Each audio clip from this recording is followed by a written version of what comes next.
I was we being we could start it up again if you want. I was being transported to Haight-Ashbury there for a second on those Space Jams. Oh, great. They're starting off with the Richard Whiteley going to Carolina, and then going into the Into the Mystic, and then doing your little Space Jam there, and then breaking into the next song, which is called Stargazer. And then doing another little jam at the end. I think that's an interesting little medley, a medley of melodies. Thanks. All right. Well, I before you started on this group of songs, you indicated that Van Morrison is an influence Oh on yeah, you, absolutely, yeah. and I'm sure there's lots of other influences. As you know from your songwriting and playing, it comes from everywhere, doesn't it? Yeah, you can definitely pick it out sometimes. But who would you say besides Van Morrison? For the benefit of our viewing audience. It just depends on the day of the week, Just, everybody from real early days. My parents were playing Hank Williams in the house at the same time that they were playing Dave Brubeck in the house, and so I was listening to all kinds of stuff, and got into the Beatles really early, and then heavily into Zeppelin and the Kinks. I think my first concert I ever went to was the Kinks, and then the Dead, and just all kinds of everything. I listen to everything. I listen to a lot of new stuff that I love as well. You got to. Absolutely. And so, why don't you tell us a little bit about your process for writing songs? Do you come up with the hook first? Do you have an idea, or does it start off as something and turn out as something else? Or? Yeah, all of those things. I think it's you're hearing this so much from every songwriter that I read an interview of it, they all seem to do it the same way, which is a different way every time. It's almost, you don't have a process, you kind of just use what works. And sometimes the melody comes first, sometimes the words come first, sometimes you're in the shower and you hear something in your head and you have to jump out and write it down on a soggy piece of paper before you forget it. But I think that's the most important thing is in songwriting, is just to write it down as soon as you get it, because the minute you have a great idea and you say, well, I don't have time to write it down right now, but it's such a good idea. I'll remember it later on. It's gone. It's long gone. They come and go so fast. So yeah, I know that I've had lots of ideas come to me driving the car, and it's like whoa, look out! I read a great interview with Neil Young, and where he talks about that he gets most of his gets a lot of ideas in the car, and that no matter where he is, he always pulls over with his pad of paper and starts writing stuff down. And Neil Young is definitely one of your influences too. Sure. Yeah, that's great. Definitely, it's great. Well, I can hear a lot of different things in there. Though I do, on the song after Into the Mystic, there was definitely a strong Van thing going on. Oh, okay, yeah. And I have heard you cover Van on several tunes. When I saw you playing with the Dead Band, you did the band. We do. You do Storm Me. Storm Me, and as well as Into the Mystic. And, we used to do Moon Dance a little bit too. Yeah. And stretch that out because that's got a nice little jazz jam. You can. I bet you John likes going off on that little A minor D minor thing, A minor B minor. We've done it a few times. And so now you have you play a lot locally, and you're also doing some touring. We did a little North Florida tour a couple months ago, which was a blast. We can't wait to do that again. But I've got expecting some new additions to the family in the next few weeks. So really excited about that. But that's going to probably nail my foot in town for at least a couple months until. Oh no, 2 weeks. Yeah, 2 weeks. Right. It's her problem, right? I'm just kidding. I'm sorry. Don't be watching Mrs. W. Well, that's great. Congratulations. Yeah, thanks a lot. You know it's going to be it's a boy. It's going to be a boy. Yeah. And you have a name for him already? Yeah, his name's John Banks because he's it's great. He's a I was the last of the Whiteleys in our line, so it's kind of nice to have the boy out of the way. John Banks Whiteley. Yep. Oh, is Banks your mother's maiden name? Banks is he's named after the middle names of his two grandfathers. So John is my dad's middle name. Banks is. Now your parents live in England? They're both born in England, and I was born in the States, and they've lived in the States longer than they've lived in England at this point. They came over in their early 20s, and have just been here ever since. So. And now, are they back over there now? Because no, they've taken some trips over. Oh yeah, we go over to see my my grandmother and aunts and uncles over there. So yeah, that must be totally cool. So Yeah, have you done a lot of nice side trips too from there? Yeah, we've done a few side trips. Excellent. So why don't you tell me a little bit about your guitar there, John? That looks like an antique Fender Stratocaster. It's almost as old as us. It's a '61. I was very fortunate after I graduated from Berklee School of Music in the late '70s. I was teaching guitar for a couple of years, and this kid told me that his uncle had a '66 Strat, and he wants 2 1/4 for it. I said, "Well, bring it in," and he brought it in and had a couple of dings. Of course, I put most of them on, I saw it, and I saw this little headstock which said, out loud, if you know anything about vintage guitars, this is no '66. This is older than that. I said, "Oh, I'll give you 200 for it." And he went for it. And when he left, we opened it up. Fender used to, with crayon, mark their instruments for manufacturing date, and it said 461 on it. So I knew, even though the vintage market wasn't crazy in '78, that it was worth about $1,500. Now this piece of, it's worth about $7,500. Wow. And they used a type of wood that they don't seem to be able to harvest anymore. They're more resonant. They're sweeter. And it was real fine. Now, have you done any modifications to the electronics or the bridge or anything? No. Basically, all I did was a fret job because I used it for a lot of gigs for a lot of years, and the original frets got destroyed. But it's a pretty interesting guitar, especially in louder full band situations. You can get a lot of colors out of it. Well, you do have a very nice texture on the neck, which in my view, I've seen one other local guitar player have that type of sound derived from just the wood, just working the neck correctly. As far as my guitar playing goes, I don't have that at all, and I've always been envious of it, and it's really good stuff. I had a neighbor when I lived in Jersey who went to Berklee School of Music around the time you did, probably. His name was Ray Ernst. Have you ever heard of him? I know the name, yeah. and your brother Michael has brought him up to me a number of times, but I didn't know him personally. It was an interesting place. Yeah, I'm sure it was. There's probably a lot of freaks there back then, huh? Well, there was a lot of pressure to conform. That's one thing about all institutions. There's a where it's at guy, and when I was there, it was fortunate for my taste that it was Matheny. Matheny blew into town at 19, and they put him on the faculty. And I was 20 at the time when I met him, and he was very evolved for a kid. But then there were all these like mini Matheny's around, 96% of whom had minimal talent. But, I was a little bit of an anomaly too, because I was coming from roots of psychedelia and electric blues, and there was all this pressure to play bebop, and fusion. Yeah, fusion was big. In fact, one of the other Jersey boys I happened to know before he was famous was Al Di Meola, because I played with him a lot when we were like 15, 16 years old. He turned into one of the world's, if not the world's most impressive technician, some guitar player. But it was good and bad for me. I kind of lost my sense of believing in myself for a couple of years, but you get that back with time, and now all that stuff's by the wayside, and it's all about playing from the inside. Well, it wasn't time wasted. It's all part of transition. Absolutely. And Richard, this guitar here, I can tell probably that you haven't owned it since it's new. Oh no. I picked it up actually in Nashville, and it's a 1980 version, and J2 Gibson J200. And I think, I had a little trouble with the neck. I had to have it actually steamed off and put back on. Really? If you can imagine that. Yeah, it was a big hassle.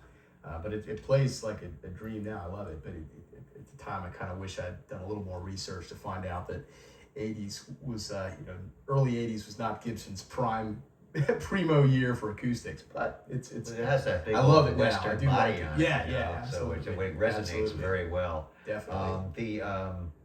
The Martins went through a period after that fire, from what I understand, where they didn't have seasoned wood and they were putting out green guitars for a few years. Oh, really? Yeah, they had a fire, and I guess their factory's in Pennsylvania, as well as I believe Gibson had a factory in Pennsylvania too. And there was a fire in the factory at J.J. Martin, and all the seasoned wood that they used to create the guitars, much of it burned up. Oh my So gosh, for a few years, and I'm not out here to trash Martin or anything, because gosh, I love what they do, but from what I understand, that they had some guitars that weren't quite up to spec, their usual spec, for a couple of years there because of that. One can make an argument that the whole guitar industry in the 70s and early 80s was coasting, taking advantage of the guitar boom, of the post-Beatles era, where every kid played a guitar, and quality really went downhill pretty quickly. But I think in the 90s, most manufacturers realized there was a quality-seeking market out there, Exactly. and guitars got a lot better.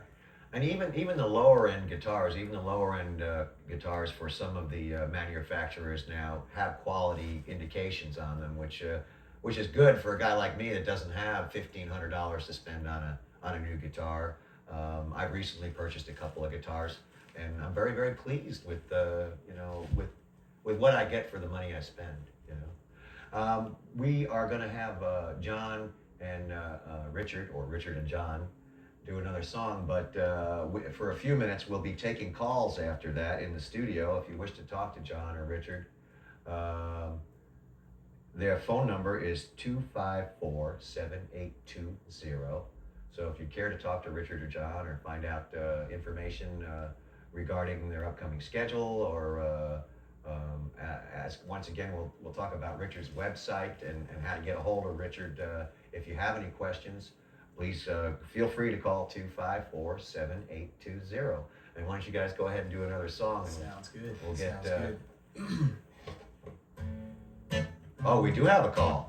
We already have a call. How about that? Let's take it. You're on the air. Do you have any questions for Richard? Yeah, I got a question. One, why you had me on hold so long? It wasn't me. Wasn't you? Okay, that's all right. I just want to know, how can I get my career started? I want to do it in the rap business. You think I can make it the first country white boy to do it? Well, if you find out how to make it in the music business, give us a call back and let us know, all right? I'm calling out though if you got some connections or fame. You know what I'm saying? I sure don't. Well, we know Bob. We know Bob. Bob's our connection. We're putting all our faith in him. Yeah, I can get you Help me out. you can get. I got you all the jobs you need at the Purple Keg downtown. The Purple King downtown. I'm opening it next week. You want to hear a little sample from me? Sure. All right. Hold on. I have to do a little beat first to get me started. All right, hold on. All right, yeah, hold on. I gotta look for the page. Dang, gosh, I can't find it now. Well, that's the first step. You'd probably get so you get that transition a little smoother. That might help you out. Yeah. All right. I want to say something. No matter how cold it is, I still get the country lawnmower over your bridge and run you over with it. That's too violent, or you want me to keep on? That's good stuff, man. We'll talk to you later. That's excellent lyrics, and we appreciate your call. We're going to move on with the program. You all have a nice night. Okay, you guys are getting ready to do another one.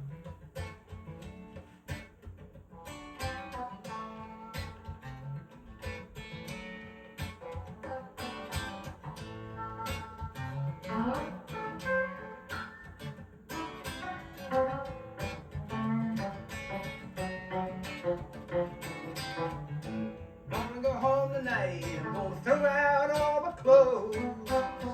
Gonna run around naked all up and down the road. And throw a little party, tell everyone you know. You can bring your little brother, you can bring your Uncle Joe.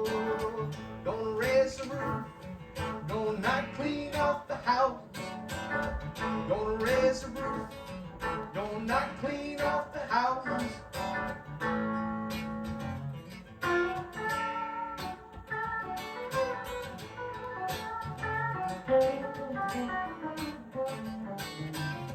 Ain't playing no Scrabble, but listen to the symphony. Gonna do the work to say jump on your trampoline. Gonna break the windows, so open all the doors. Gonna dance on the ceiling and jump back to the floor. Gonna raise the roof, gonna knock clean off the house. Gonna raise the roof, gonna knock clean off the house. Gonna raise the roof, gonna knock clean off the house. Gonna raise the roof, gonna knock clean off, knock clean off, knock clean off the house.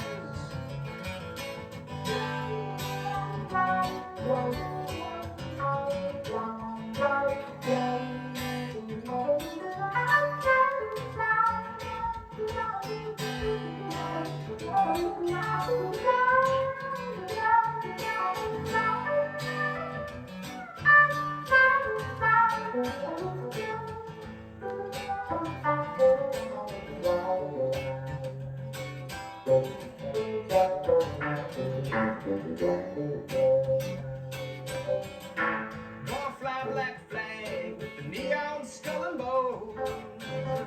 Gonna smash the TVs and cut all the telephones. Gonna bring my guitar and you can bring your drums. Gonna be some pretty women and I'm gonna find a road.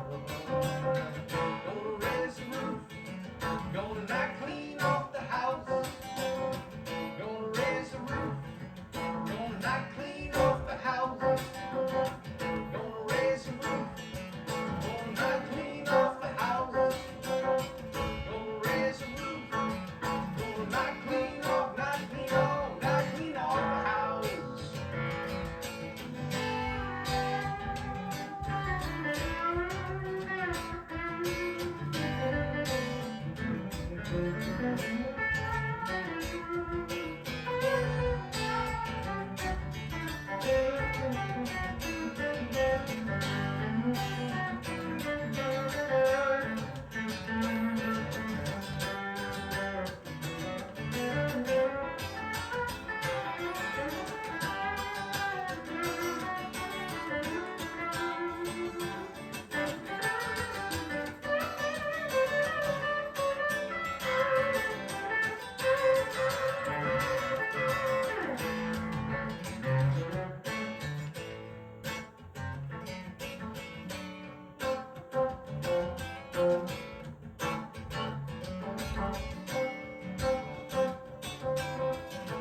Gonna go home tonight, gonna throw out all my clothes.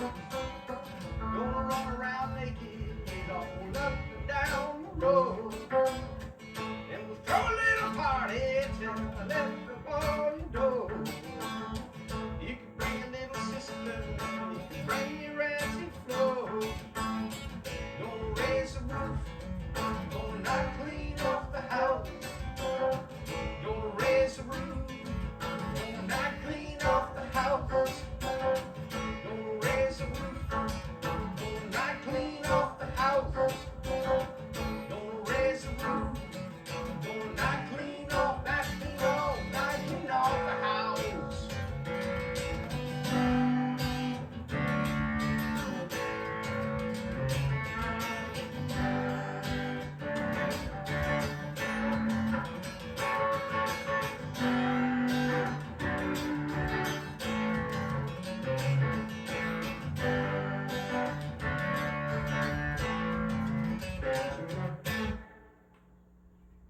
Excelente. That's the sudden ending variety. Now, where's your influence on that one?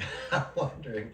That's kind of like a scat or a blues. What would you call that? I don't know where I came from. I just woke up late one night and it sort of poured out. Most of them don't. Most of the songs are kind of torturous, but every now and then you get one that's writes itself in about an hour, which is really nice. And that one was like that. So some of them got a lot easier than others, for sure. Definitely. And then you're always tinkering with the darn thing. Yeah, exactly. I know that I've probably written 30 songs that I wouldn't play for anybody myself or maybe my wife. We've got a couple like that are on the new album. We're kind of wondering if they belong.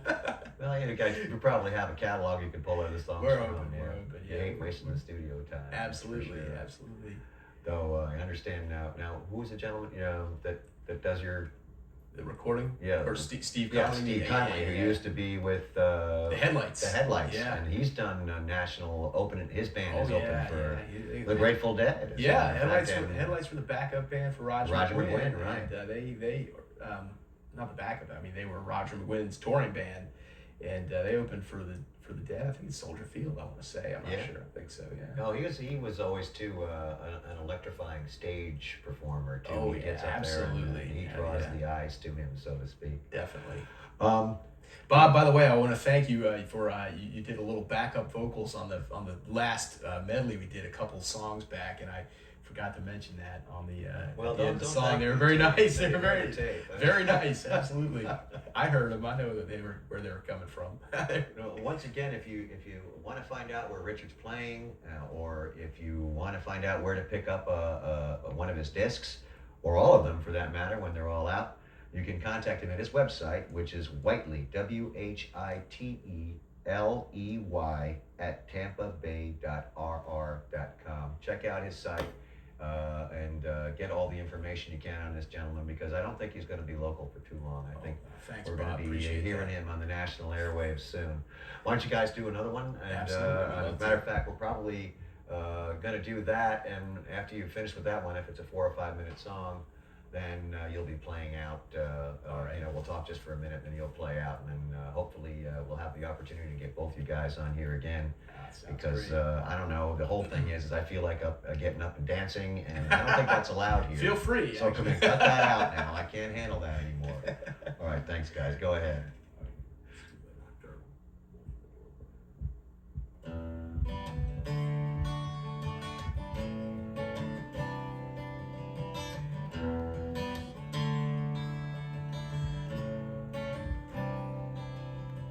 Too tired to sleep, watching the fan spin slow.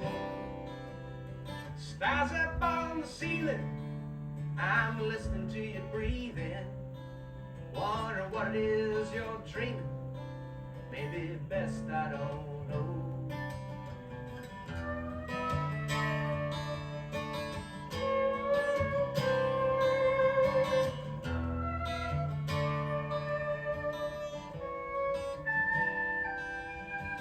Too tired to sleep, too hungry yet to eat, as the fan spins lazy circles round my room.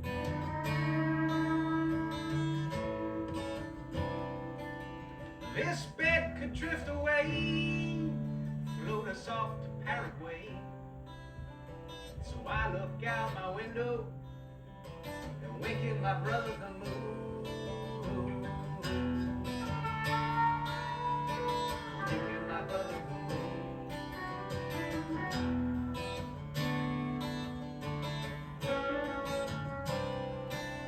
There's a highway in the distance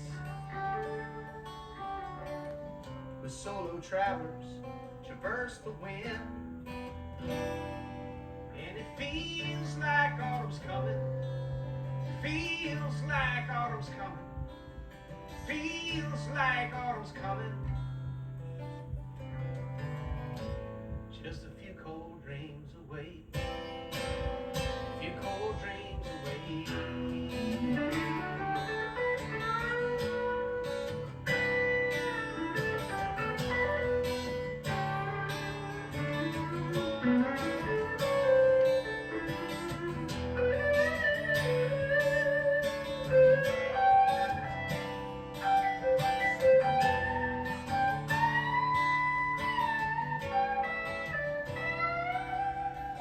Too tired to sleep, too hungry yet to eat, too informed to watch TV or read. As the fan spins languid and lazy round the ceiling.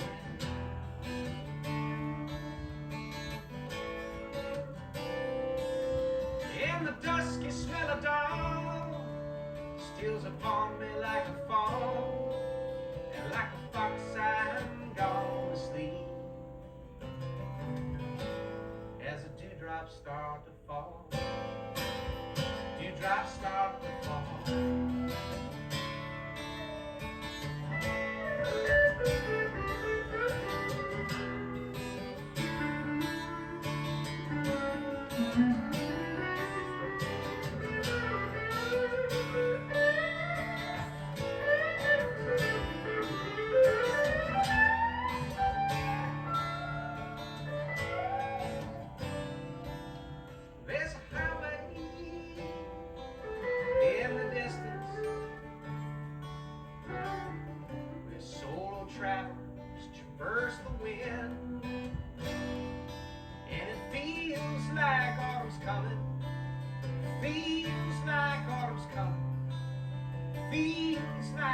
tomorrow's coming.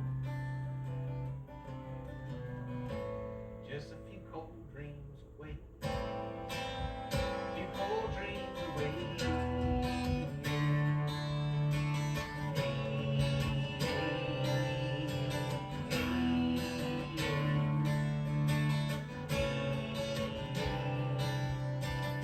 Tired to sleep. Few cold dreams away.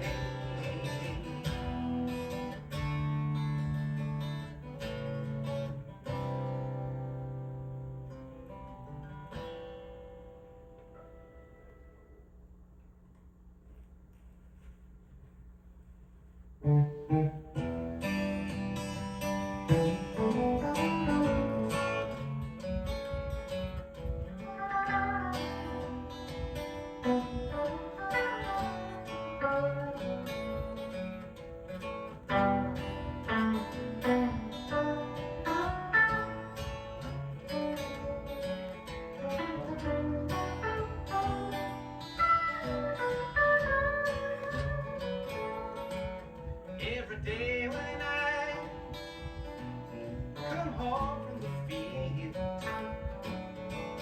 baby always had us a nice hot meal. Been quite some time since she gone to the store. Said she'd only be gone for an hour or four and more. It's so hard to work when you're hungry as me. So stay in bed and watch TV.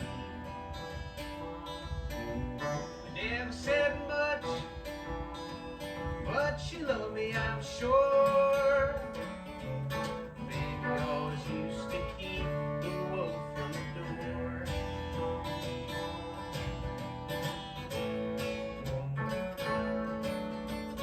Baby always used to keep the wolf from the door.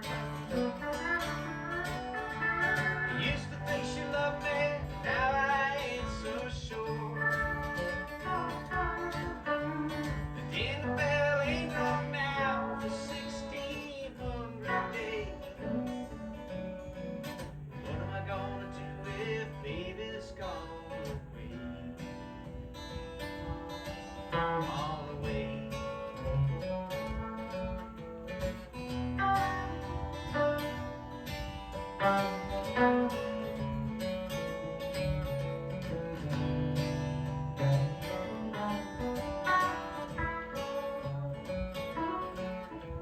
I don't know why her closet's so clean. She always kept the same routine. She left the town with her suitcase packed. She probably went to the laundromat. I don't know where she got all the money she saved.